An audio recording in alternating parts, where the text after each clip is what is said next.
boshqani aybini qo'yib, o'zingni tuzatish bilan o'rol. Mana shu eng to'g'ri yo'l. Sunnatning yo'li shu. Oldin o'zingizni isloh qiling, keyin birovni isloh qiling. O'zingizni islohingiz bilan band bo'lgan holda birovni isloh qiling. Ammo o'zingizni islohingizni tashlab qo'yib, faqat birovlar bilan ishlayman demang.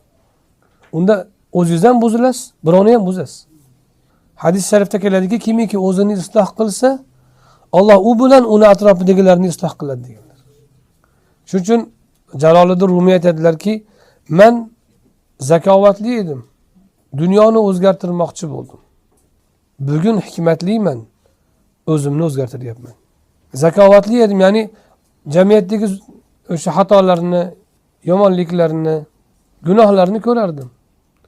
Shularni o'zgartirmoqchi bo'lardim, butun dunyoni. Aqlim yetardi, nima to'g'ri, nima noto'g'ri.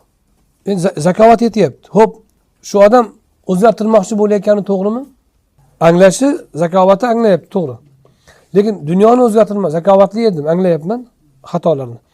Dunyoni o'zgartirmoqchi bo'ldim. O'zgartirmoqchi bo'lish to'g'rimi?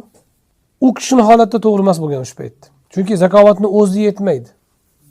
Haqni haqligini, nohaqni nohaqligini bilishingiz o'zi nohaqni bartaraf qilib haqni tiklashga yetmaydi. Bilishni o'zi.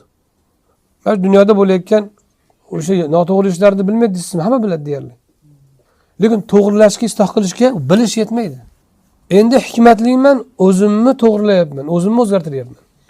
Nima uchun u gapni aytgan? Chunki hikmat degani har bir ishni joyiga qo'yib qilish. Hikmat nima? Hikmat ilmni bitta turi bo'ladi.